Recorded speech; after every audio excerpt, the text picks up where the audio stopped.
meeting to order. On behalf of the Planning Commission, I'd like to welcome our residents and viewers to this regular meeting. It's Wednesday, August 14th, 2024. On tonight's agenda, we have 3 public hearings and 1 discussion item. Before we get into the public hearings, we got 1 housekeeping item to take care of. That would be the minutes from our July 9th regular meeting.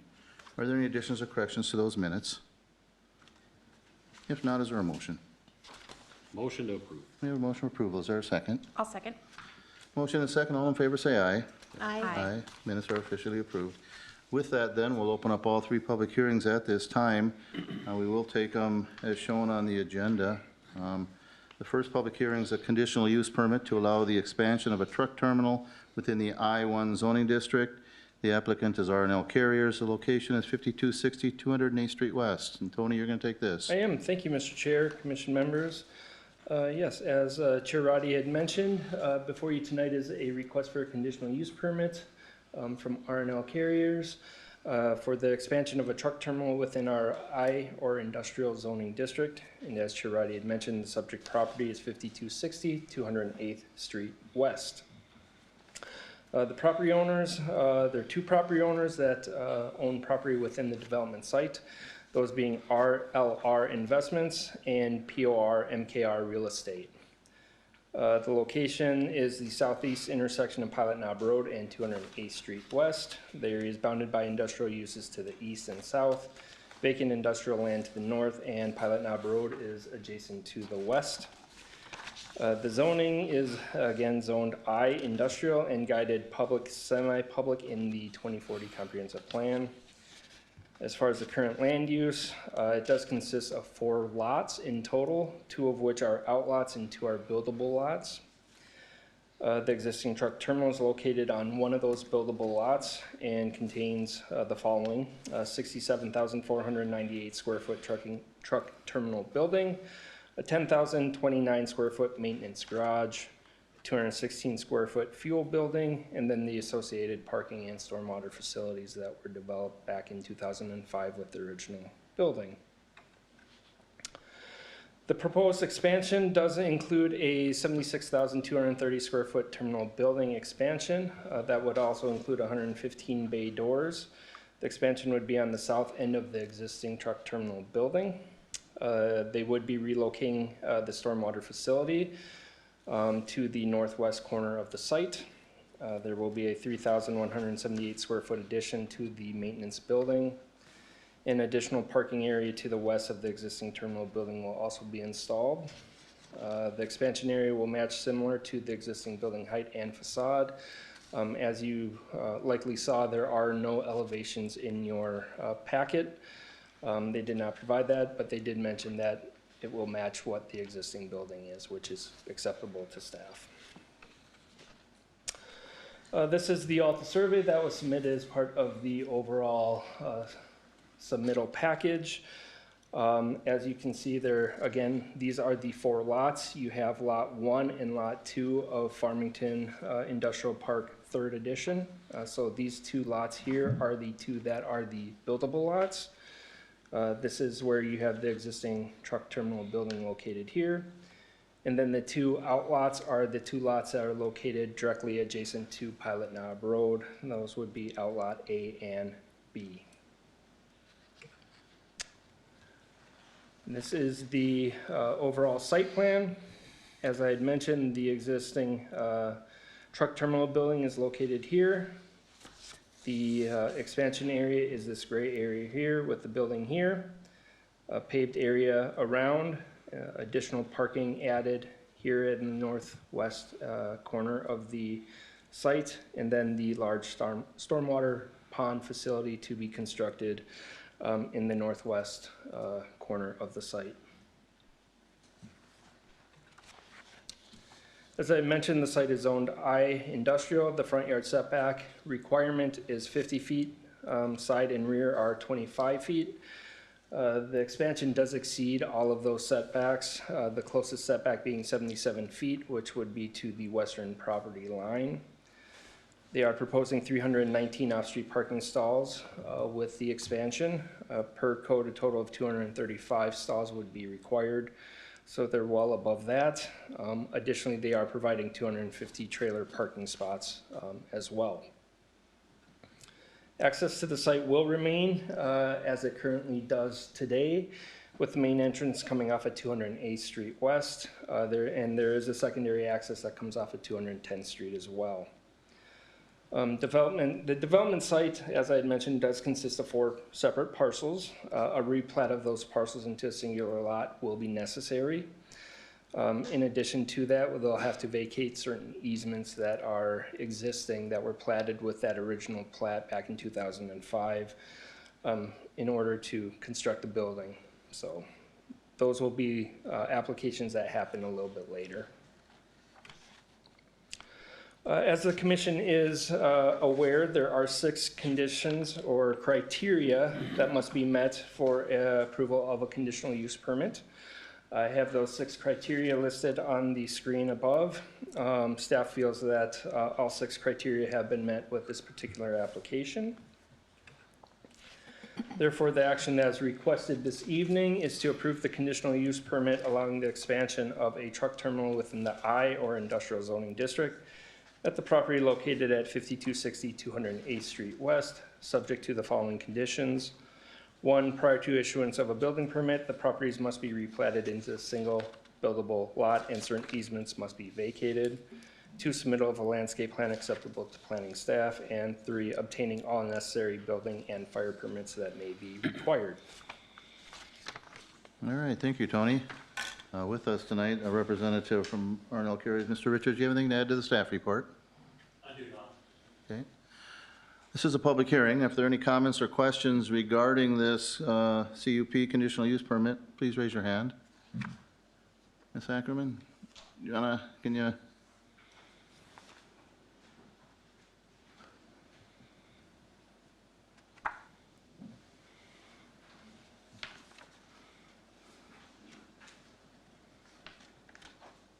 Hi, my name is Barb Ackerman, and I own one of the parcels directly south of this expansion. And I don't have really any problems with the expansion as long as I'm concerned about runoff, which I've talked to Tony a couple times about. Yeah, I looked at the roof line, and you just want to make sure we don't, and that's a long roof line, we don't end up with a lot of water on our lot. That's one concern, and the other concern is noise. So I don't know if there's anything we can do about screening or things to cut down the truck noise. So. All right, thank you. We'll ask Mr. Richards, how will R&L respond to your neighbors to the south? Thank you, Chairman and Commission members and staff. Stan Richards, 600 Gillen Road, Wilmington, Ohio. First of all, I want to talk about the runoff. We are building, obviously, due to the impervious areas that we're going to. Yes. That might be easier. Yes, sir. So due to the increased impervious area that we're going to be constructing, not only with the buildings but the pavement, we are substantially increasing the detention pond, which meets local, state, and federal guidelines as far as runoff.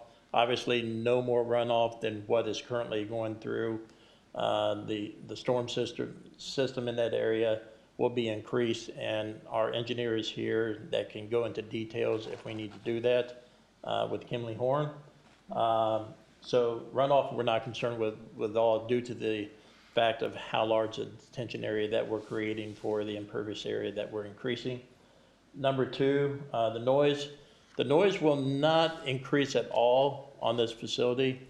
So I want to help the neighbor and help the concerns that she has with the fact that the noise will not change due to the fact that we are going to be adding very few trucks to this situation. The main reason for the expansion of the dock is not that we're going to add 75 or 100 docks to fill up that area, but it's the distribution of freight.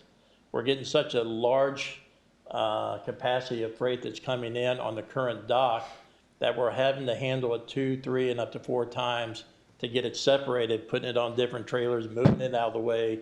Now we're going to be able to take this expansion and move that freight down and separate it down in other areas so that we can be more cost effective for our customers and the business of handling it just once or twice now.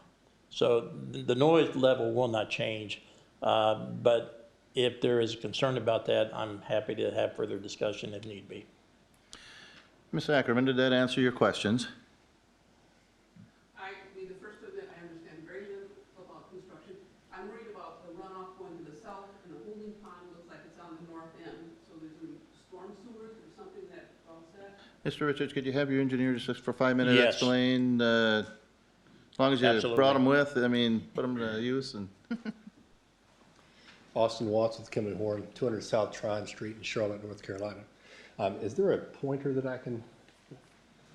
All right. You can use the mouse, that's about the best we got. So in the existing condition, this is our existing terminal. There's a stormwater pond here, and then there's a stormwater pond right here in this area. And I was on site today looking at the existing system. Just the way the topography works, everything discharges to the north. So we do not currently have any discharge that runs to the south. So in the existing condition, everything runs to this pond, and then they both go north. I can't see that on the screen.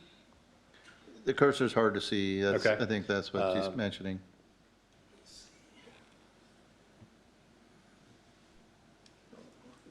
Just go up to the screen. If you could speak loud enough, Austin, could you go to the main screen up there and kind of point? Yeah, I can point. Yeah, Yeah, I don't have a. Okay. that's okay. As long as Barb can hear you, speak loud enough so she can hear you. All right, if you can see, in the existing condition, this is the existing terminal. Water goes to this pond, and then water also goes to an existing stormwater pond right here.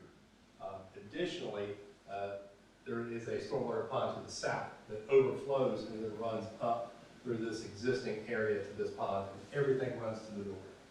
In the future condition, if we are approved and this terminal is built, then any water that comes off the roof is picked up in stormwater inlets and pipes, and then will pipe to this pond, and then this pond's existing outfall will continue to outfall to the north.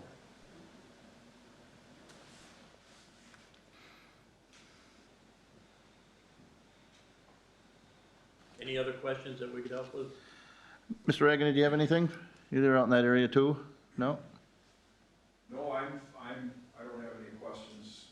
We have not experienced any drainage problems, over to the bus terminal property. Okay. We have a pond there too. And, the only other significant factor is the wide easement that's got the gas pipeline Yeah. that's in between. I'm right next to Barb to the Right. east. And, we're both south of Arnell. And there's a wide, easement for the gas pipeline that runs across. I think it's 100 feet wide. I believe so. So, really nothing can happen across that 100 feet area Right. for anybody, so there's that buffer. We haven't experienced any runoff or noise problems, but we've got a lot of trees planted on our north side there too, so. Ms. Ackerman, did it answer your questions? I mean, I'm more comfortable with what they're telling me about that runoff. Yep. How that's gonna work, I didn't understand. The noise situation, not expanding your trucks today, that doesn't mean 5 years from now. The other thing would be is if they're moving in and out of those, docking station or whatever you wanna call it, all those places where you, park your materials. To me, that sounds like there's gonna be a lot more movement. It'll be good for you, because I understand what you're saying, you're just handling it once or twice and not 4 times. Sure. So, but I am worried about the amount of, this right up to the back of my property, and I just, we're commercial there, so. Very fair questions and points that you're making. So if you can picture this, if you will, is it all right to look and address her? Yeah, that's directly? fine, yeah. Okay. So to help you understand, we are currently taking in-yard yard trucks, what we call them, that do not go out on the road. And those are moving around 2 to 4 times currently, where once we build this expansion, it'll be cut down to 1 or 2 times. Really doesn't matter if it's a yard truck, ma'am, or a semi that's backing in. You would have the backup beeper and you would have the noise of it backing in. So we're actually reducing the amount of noise by 50% by doing this expansion. Can I ask you this? How much noise do you experience right now? Exactly, I don't hear anything right now, but, you know, we got a fair buffer there. So you're not hearing it with all that activity. Just a little bit, but not.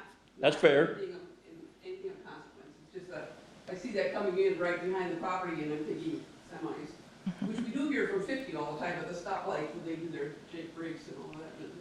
So here's what I'll say, because we truly pride ourselves on being good neighbors. In the event that the noise does increase, I would like for you to contact us, and then I'll look at either landscape planning that we can increase or screening of the fences or whatever we can do to help reduce the noise. Because we are currently next to 65% of our facilities are next to residential areas. So we pride ourselves on being good neighbors to the neighborhood. Okay? Appreciate that, Mr. Richards. Barb, for your sake, rather than trying to contact him, you could go through the city planner if you have any issues, okay? Fair enough. All right. Any other comments or questions regarding this conditional use permit? If not, we'll bring it back. Commissioner Teskey. Just a question with regard to truck movement. Is it limited hours during the day, or are trucks moving in and out throughout the entire day and throughout the night? Good question. We are considered a 24-hour operation, and I'll explain why. Our forklift drivers to load the trailers come in about 5 or 5:30 in the morning. Our truck drivers start coming in around 8 a.m. They will sporadically leave, depending on when their truck and trailer gets loaded, between 8 a.m. and 11 a.m. From 11 a.m. to about 4:30 p.m., we say that the lights go off, the dock is swept up, it's cleaned up for the next shift. Should be able to hear crickets chirping out on that dock, we hope, because we've got all that freight off of there. There'll be random trucks that will come in from different cities across the United States. And they may drop off a load or two in between that 11 and 4:30. 4:30, our next shift of forklift drivers come in, and our drivers start coming in from their loads during the day. One of the things we pride ourselves on, not only the local deliveries, but our drivers that go out to different terminals across the United States. We pride ourselves that 93% of our drivers come home every night. And the way we do that, we strategically plan where trucks are going back and forth, they trade trailers and they come home. So by the way we do that, most of our freight comes back in around 5 p.m. That freight gets distributed in trailers, and about 11:30 or 12 o'clock at night, the forklifts are done loading up those trailers for the next day. Throughout the night, and the reason we call ourselves 24-hour operation, there will be sporadic loads coming in, much like an airport. The planes are supposed to be there by 11 p.m. Weather or whatever causes mechanical failures will cause it to come in at 2 a.m. Okay. So we have the same situations. Okay. Sounds good. That answers my questions. Commissioner Winchell. No, I think it looks good. You've explained it to us before, and it's a good explanation, a good presentation. And of course, I welcome and appreciate the expansion. It's good. Thank you. Thank you. Commissioner Leto. It looks good, no questions, thank you. Thank you. Commissioner Snowback. Just out of curiosity, any new jobs created besides construction? Will there be additional jobs created for the There city will of be. Farmington? So with that additional dock, we're hoping that there'll be somewhere between 25 or 30 jobs created to start off with. And as more freight comes in and we need more forklift drivers to move that freight around, we're hoping to see somewhere between 6 and 8% expansion of our employees every year. Great. Well, thank you for your work. Appreciate it. Anything else, Mitch? I'm good. Thank you. Through Mr. Richards and Ms. Ackerman's questions and answers, you've answered all mine. We had the opportunity to, in a previous meeting, go through a full presentation, and did a nice job, and so we are familiar with it, and I agree with the rest of the commission. It's nice to see R&L expanding out there. Sounds like your neighbors, are pleased with your company, and again, we always say it's be a good neighbor.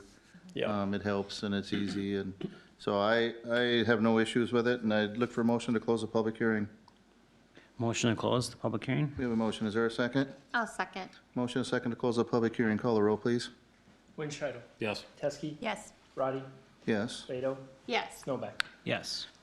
Mr. Richards, before we get into a motion on the CUP, do you accept the conditions that staff presented in the staff report? 100%. All right, thank you.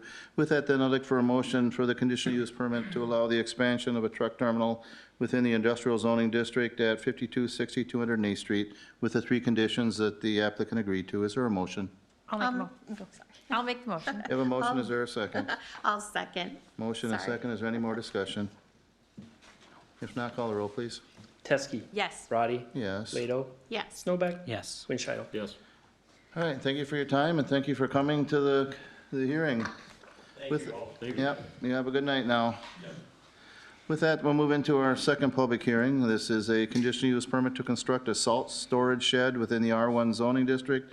The applicant is the city of Farmington. The location is 195th Street and Pala Knob Road, known as the Northern Maintenance Facility. Get me again. All right. Yes, the request is from the city. We are requesting approval of a conditional use permit for a salt storage shed within the R1 low-density residential zoning district.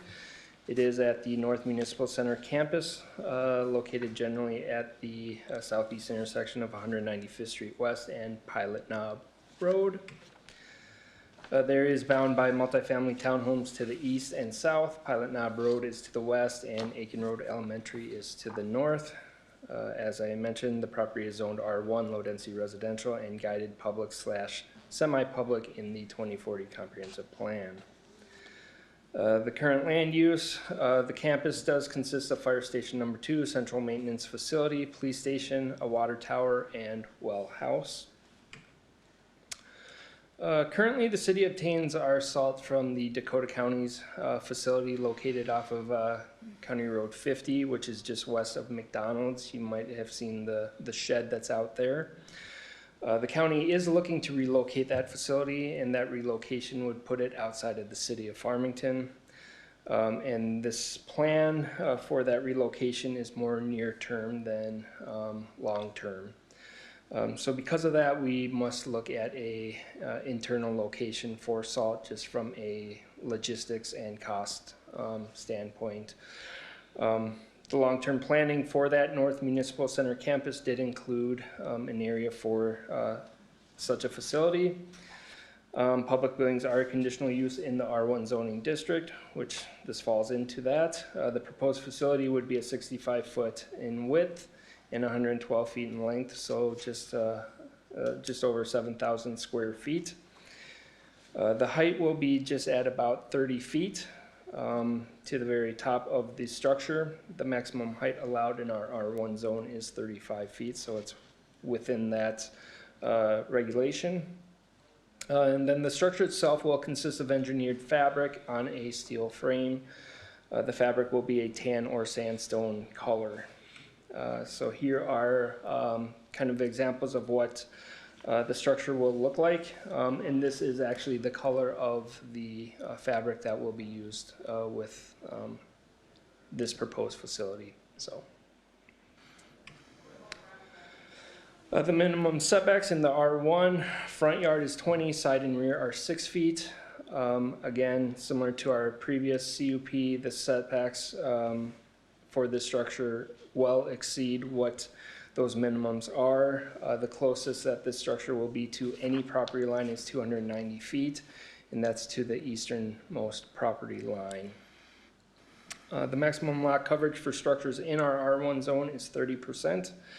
With the addition of this salt storage shed, that lot coverage will be about 7.3%. All of those facilities that I mentioned before are all on one large individual lot. The proposed facility will be centrally located within the campus of the campus, and will be just north of the maintenance facility and west of the water tower. So this is kind of a site orientation location map for the proposed shed. What you see there in yellow is the proposed location of the salt storage shed with the maintenance facility and fire station directly to the south. As you can see, the water tower is off to the west and the police station to the north. So as I had mentioned, it is centrally located.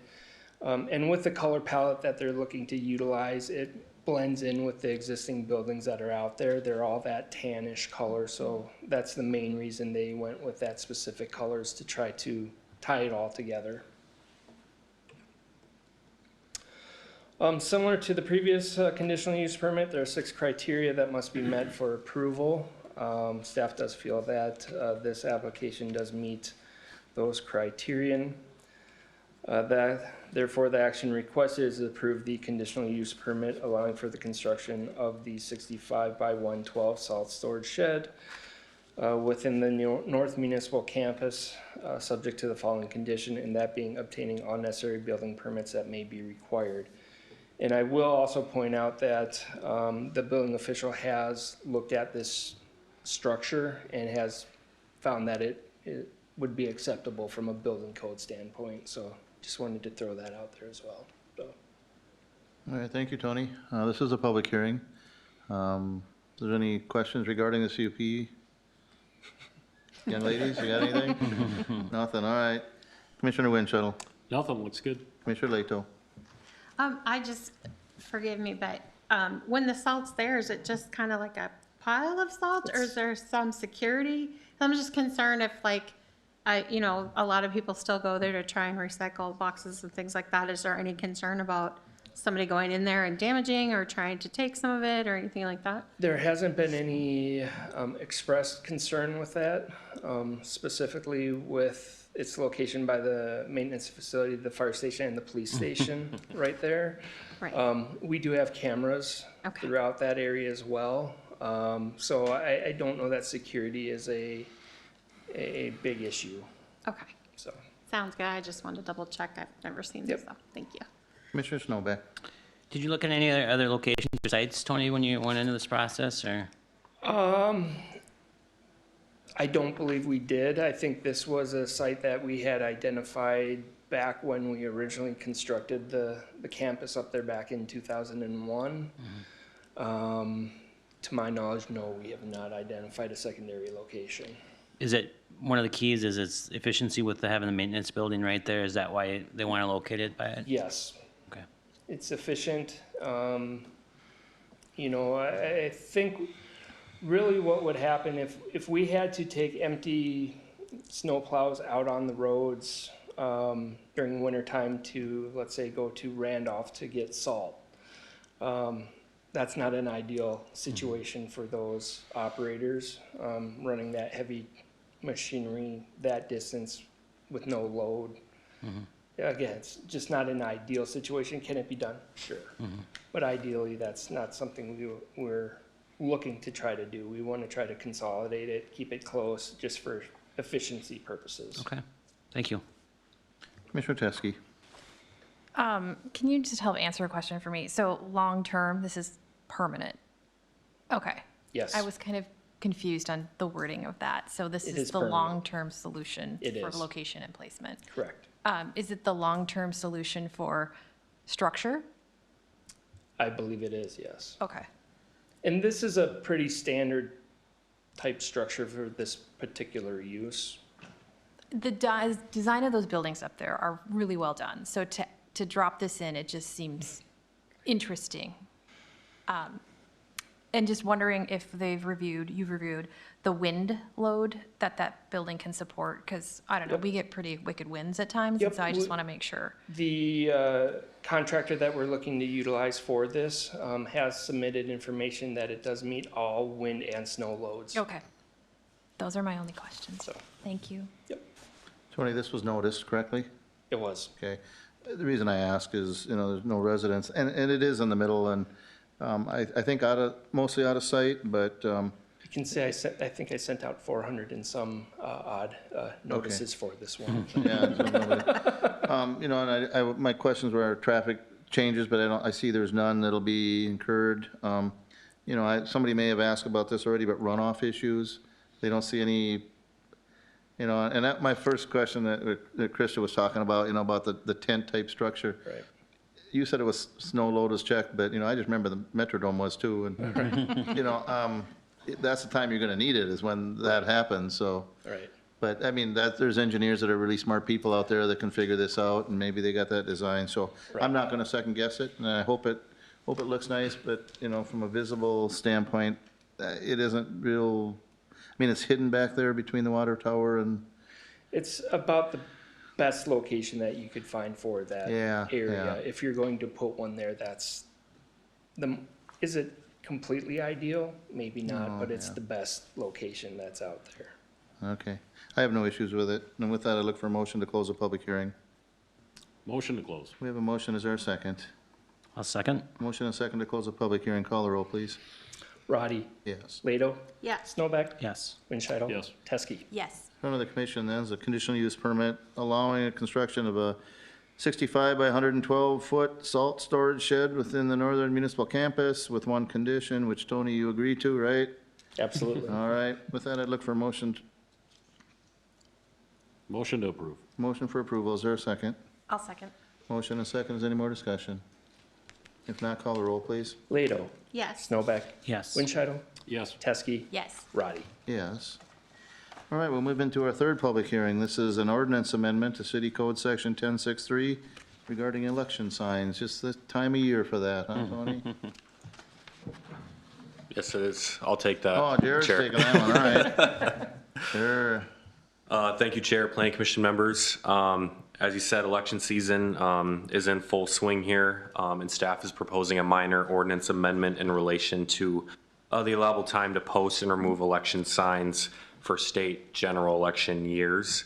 Currently, our city code allows any election signs to be posted 60 days prior to any election and must be removed 7 days after that election. However, state statute says election signs for state general election years are allowed to be posted 46 days prior to the state primary in a state general election year and must be removed 10 days after the state general election. City code does not call out this specific designation with the state general election years. So therefore, staff is proposing to add the attached ordinance amendment that adds language referring to state statute to allowable time to post and remove election signs for state general election years while keeping the existing code for non-general elections. So the action requested for you guys tonight is to recommend the City Council approve ordinance 2024-09, an ordinance amending City Code Section 1063 as it relates to allowable time for posting and removal of election signs. Thank you, Jared. So you don't want them to put the sign up and then take it down and put it back up again? Correct. After, okay, all right, All right, this is a public hearing. Again, if you have any comments regarding this, young ladies, no? Okay. All right, bring it back to the table. Commissioner Leto. No questions. It looks good. Thank you. Commissioner Snowback. Is there a reason why you'd leave it 7 days following the election for, on non-general election, and 10 for general election? Would it be just easier to keep them both at 10, or what was the thought process on that for removal of the signs? There's no specific thought process on the relation between them. This was just more just to make sure we are following state statute when it comes in line with the state general election years. There's no specific trying to correlate between the two. Okay. Thank you. Lots of times they're frozen in the ground. It's too bad, yeah, back of time getting them out. Done, Mitch? Yeah, thank you. Commissioner Winchell. Nothing. Looks good. Commissioner Teske. Yeah, it looks good. I have no issues either. I think it's probably a good thing. It's probably something that hasn't been enforced, but, should, so it's time to change it. Yep. With that, I'd look for a motion to close the public hearing. I'll make a motion. We have a motion. Is there a second? I'll second. Motion and second. Call the roll, please. Snowback, Yes. Winchell. Yes. Teske. Yes. Roddy. Yes. Lado. Yes. In front of the commission then is a recommendation to our city council modifying ordinance 1063 regarding election signs as it relates to posting and removal. Is there a motion? I'll make a motion to approve. Okay, is there a second? I'll second. We have a positive recommendation to our city council to amend this ordinance. Any more discussion? Call the roll, please. Winchell. Yes. Teske. Yes. Roddy. Yes. Lado. Yes. Snowback. Yes. All right, finally. Ladies, we're at your thing now. Discussion items. This is a potential beekeeping ordinance. Jared, you're gonna take this. Yes, I am. Thank you, Chair, Planning Commission members. Nick Gessel is here, resident of Farmington, here to, or requesting a discussion on potential beekeeping ordinance. So currently, city code currently defines bees as a farm animal where they are only permitted on lots greater than 2.5 acres. So potential beekeeping ordinance would involve allowing them on smaller lots with certain conditions, probably similar to our urban chicken ordinance. If the Planning Commission would like to move forward, staff would most likely bring draft language for discussion at a future meeting. So the action request tonight is just for discussion only. Nick has a brief presentation here that he'll go through, and then we'll just look for some direction from the Planning Commission. So. All right.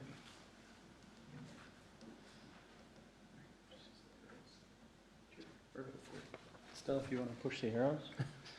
We're learning about civic duty at the same Nick, time. Nick, would you like to introduce your? Sorry, my name's Nick Gessel. I'm a resident at 19881 Deerbrook Path. I brought my oldest daughter Stella here with us, as well as a neighbor, Asa, and we're both learning about the civic duties responsible to this, but also trying to draw attention to urban beekeeping and requesting again the amendment to the ordinance that was proposed. Sure.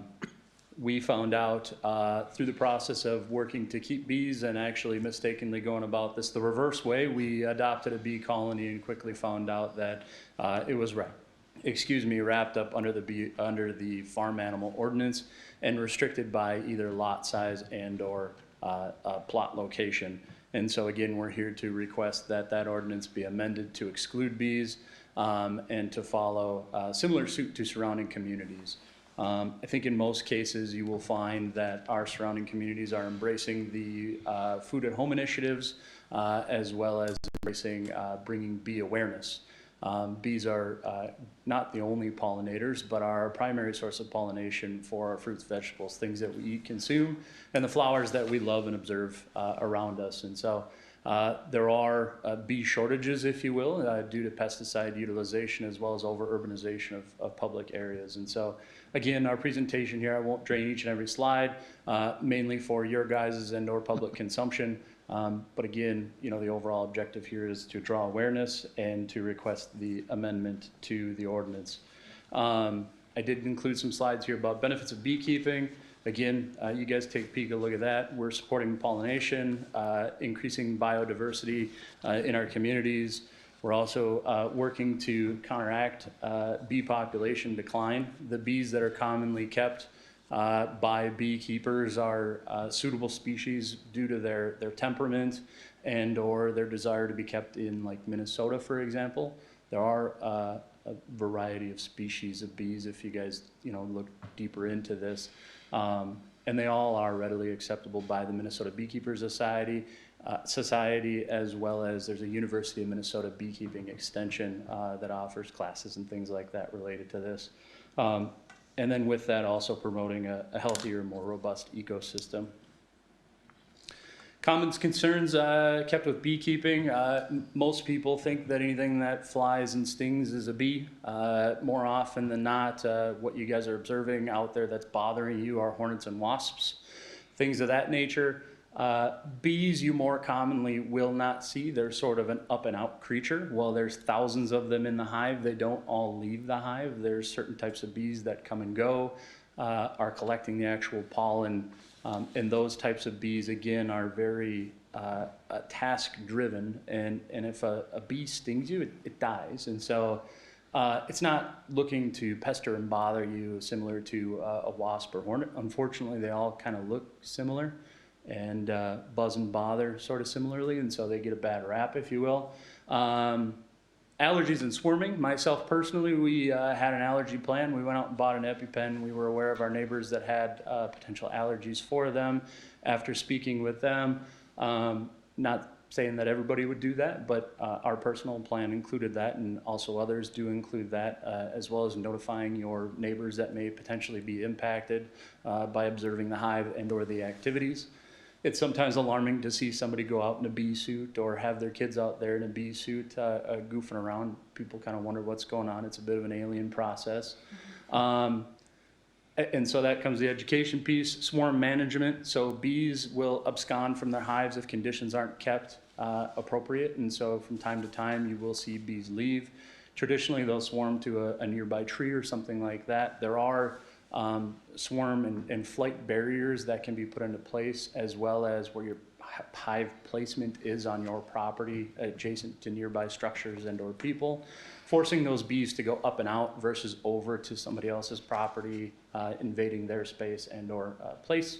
And then again, as I spoke to, emergency plans, that's just general awareness. Again, in most cases, bees you won't see. It's typically, again, hornets and things like that. But as a beekeeper, having an emergency plan in place. Ours, for example, was having an EpiPen or EpiPens at our home, available to not only my family, but anybody that came into contact. The other piece that we were planning or would suggest including for any beekeeper is signage, keeping kids away and or potential neighbors or animals coming to take a look.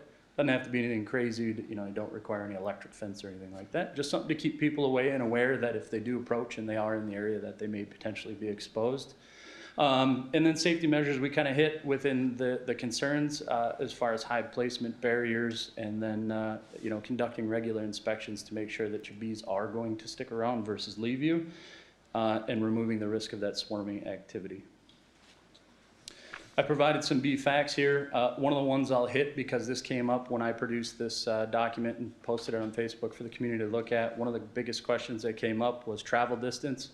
How far do bees go? Again, bees traditionally are coming out of the hive and going straight up. They don't travel linearly. They travel up to about 20 or 30 feet and then produce their travel distance after that fact. But they will travel between 3 and 5 miles from their hive, but that is dependent based on the resources available around them. So my hive, as an example, was based in my garden. My bees probably aren't leaving my garden. If you placed it in the middle of an empty urban lot, they may go up and out and have to search for food elsewhere. But again, that comes with hive placement. As you will see in my example ordinance that I provided to you guys, there are certain placements and things like that to be considered when you put your hive in place so that you, again, aren't invading either your neighbor's space and or those around you. Again, with addressing I went backwards. Sorry. I did produce a model ordinance here for you guys. This is a model ordinance produced by the Minnesota Beekeepers Organization. You guys will see I also included the surrounding city ordinance that has been adopted for beekeeping. They all are very similar and they are based off of this model ordinance. Some of them include elements of required education and or required inspections by the city. All those things, of course, incur a cost. And so that would be based on your guys' desire, but they all are included within this Minnesota Beekeeper Organization model ordinance. Another concern that came up within the ordinance placement was the amount of hives. Of course, you don't want somebody, you know, having a commercial apiary in their backyard. And so there are suggestions on number of hives. And if you're not familiar, a hive is a singular set of boxes. They could be, you know, 10 high. But a hive is that square space, and then the height is based on, of course, how much honey is being produced at the time. More boxes doesn't necessarily mean more bees. More boxes is more storage. So if you see a hive that's fairly tall, there's more honey than there are bees in there. It doesn't necessarily mean you're building a bee empire, if you will. And in this suggestion, you'll see on most residential lots, the suggestion would be to allow 2 hives. The reason for 2 hives is so that you have a disaster control plan in your beekeeping book. And essentially what you can do is you can use the hives to support one another so that if you have, say, an accident or a disease or something like that that were to overcome one of your hives, you can utilize your other hive to supplement and go back and forth. This is just a good beekeeping policy for those that keep bees. And so you will see in most of our cases in this model ordinance, it allows for 2 hives for most of the properties that exist today. I did here again provide surrounding area beekeeping ordinance. You did make me aware that one of the links did not work here. I can provide that outside of it. But a lot of this, what you'll see here is all of the surrounding areas have, for the most part, adopted some level of beekeeping ordinance. They vary in depth of oversight. In management, and so there's going to be a blend there, obviously, of what's right for each city. One of the biggest ones I wanted to call out here is Minneapolis as an example. One of the people that I spoke with online called out, you know, we don't want hives in urban locations. most times, more often than not, hives are already there. People just aren't noticing them. Great examples of that is actually the City Hall of Minneapolis has beehives on its roof. Minneapolis Art Institute also has a bee installation, and the Minneapolis Art Garden as well has a bee installation at it. And they're there. Most people don't realize they're there. They're not experiencing them. Again, you're not seeing them. But it does work in saturated areas. New York City, another example. New York City has a big initiative for rooftop beekeeping that encourages people to place bees on their rooftops wherever they have a flat surface, and they can allow that available space to a bee. I did provide some additional resources here. This is just bee information, why urban beekeeping is important to our environment, the surge in popularity in beekeeping. Like I said, I would assume there are probably more residents like myself that just haven't been noticed. And so again, drawing attention to the opportunity, as well as providing some notable articles here about why this is becoming a popular activity.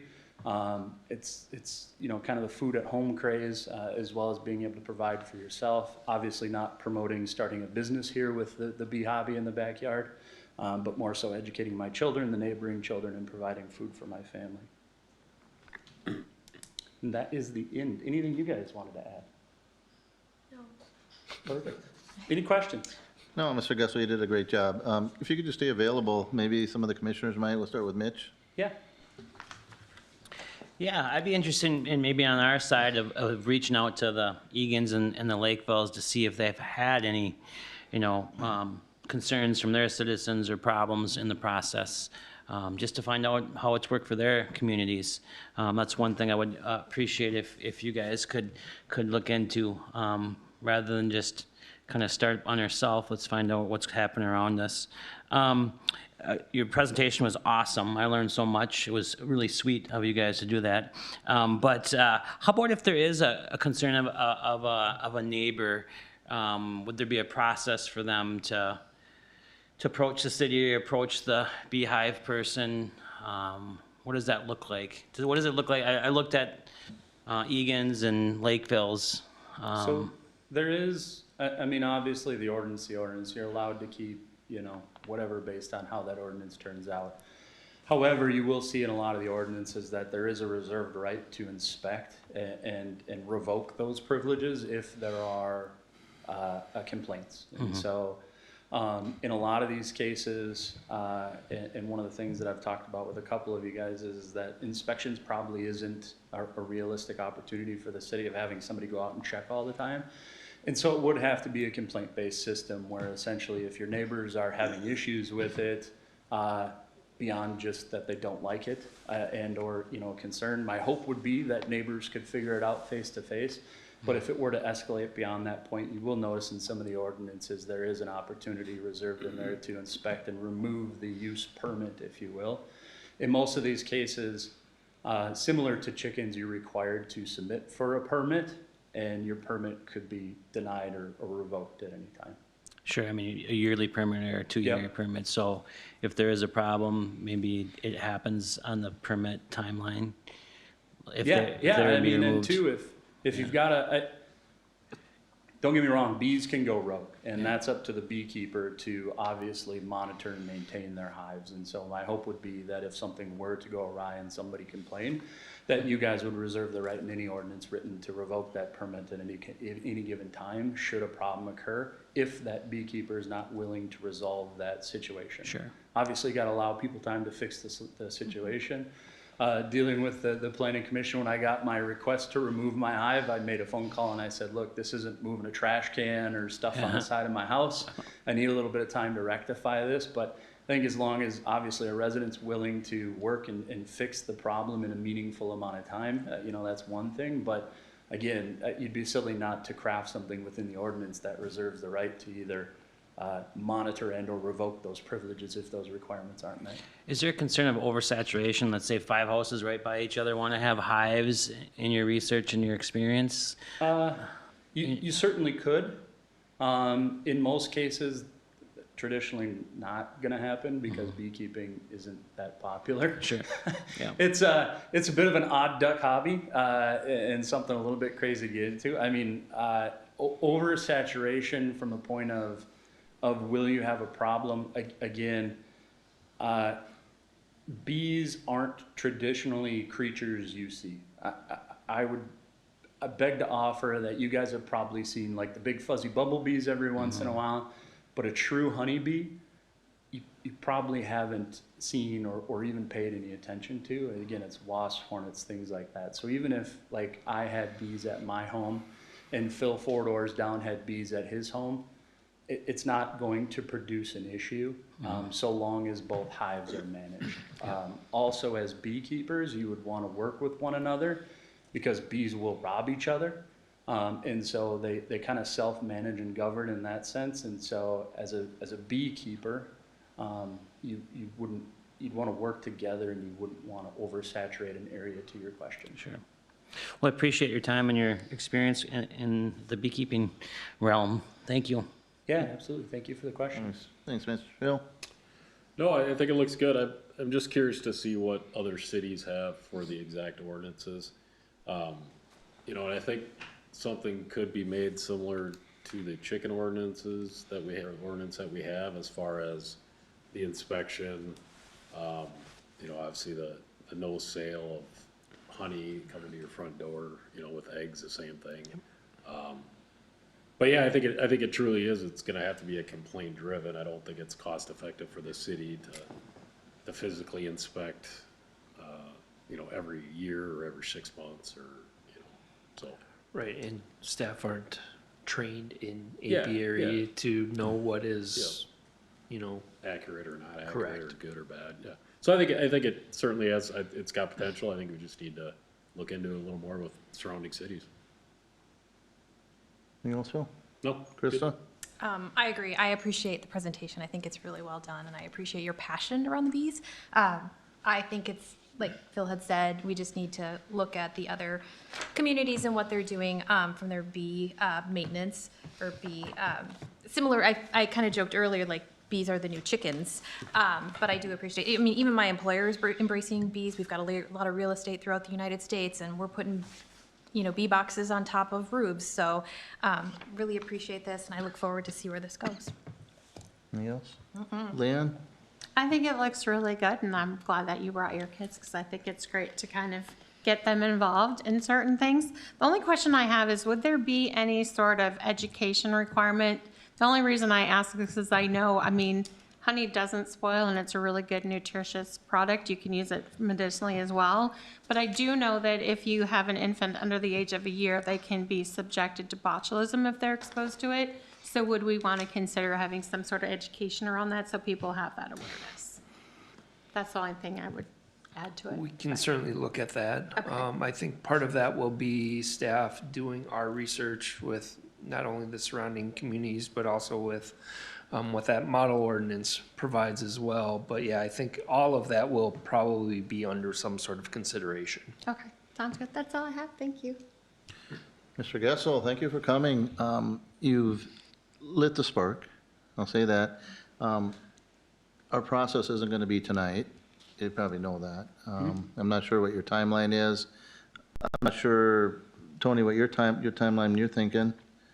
I'll get right to it. I think we should look at it. I absolutely do. I know the people reference chickens, and we have a chicken ordinance in this community. It's been modified a couple times, but you know, you start with what you think is right and you modify it there, and in some cases it's less, I'd say, more administrative now than it was before. I mean, not to the benefit of the applicant, but you know, something like this is new, and I agree with you. I think the rap they're taking are the wasp. I mean, everybody gets those and they can be mean. And a lot when we've had the people come in for ordinance of the chicken for egg issues, very similar, but we always tell them, you got to be a good neighbor. And it's really the ones that manage it well and are responsible that do a good job, and those that don't probably aren't doing it for very long. And I don't, you know, to answer some questions, I mean, there's enough people that are doing it, but there's not a lot. And I suspect the bees might be very similar. I mean, it takes somebody that's gonna be dedicated, a family that's gonna be dedicated to do this. It's fairly expensive too. Is it? So Yeah. it's not just, it's not obtainable by most, Yeah. I would say, in doing it. In the sense that it's not something you're gonna wake up and be like, oh, let's keep bees tomorrow. Yeah, My initial bee colony, as an example, was over $200. So that's just the animals. yeah. And then you have everything you need to keep them. And so for most people, it's not even gonna cross their mind. They're gonna keep going to the store and buying the cute little bear container, and moving on. But, you know, we're looking at it to satisfy my educational desire and try something new as well as the kids. Yeah, and I think that's why most people do it, to go into the, whether it be bees or eggs for chickens. But having said that, you know, I think when we look at ordinances and talk to communities, you really have to think of the neighbor. Because, yep, I mean, it's great, educational and all that, but we always say, you know, be a good neighbor, don't be intrusive on somebody next door. And I think the ones that I looked at, the other communities have acknowledged that also. And the ordinances are really written to say, okay, you know, it's great for you, but maybe your neighbors on one side or the other won't appreciate it. Right. So, you know, I think we gotta write that with mine, but we can look at it as long as, you know, the timeline isn't, and you're okay where you're at now? Shameless plug, Aaron Brand and myself have worked out a deal. My bees are currently out at his farm. Yeah, I know where that's at, and yeah. We go visit fine. weekly, so I'm not in any immediate hurry or rush. Well, and that's what I was trying to get at, because, Yeah. you know, we've got some busy meetings coming up the next couple months, and so I don't expect this to be back to us next month, you know? Not likely next month, knowing what we have coming up. Yeah, that's what I kind of anticipated, so. But anyway, we'll get on it and do the best we can, and that, you know, will be a recommendation. Our city council will have the final say on this, as they do with all ordinances in this community. But, you know, we'll get it to them as soon as we can, and they'll act upon it as soon as they can also. Sure, thank you. All right, well, thank you, and thank you, ladies, for coming. Appreciate you guys taking the time. All righty. And I will mention, we will let you know when we have those future discussions, so you can be part of that process. Sounds good, we'll stay in touch. Thank you, guys. Yeah, thank you. Yeah. All right, that concludes our agenda. Was there anything else from staff? Nothing, sir. Anything else from the commission? If not, I'll remind our viewers, our next meeting is September 10th. And with that, I'd look for a motion to adjourn. Motion to adjourn. We have a motion. Is there a second? I'll second. Motion and second. All in favor, say aye. Aye. Aye, we are officially adjourned. Thank you, everyone.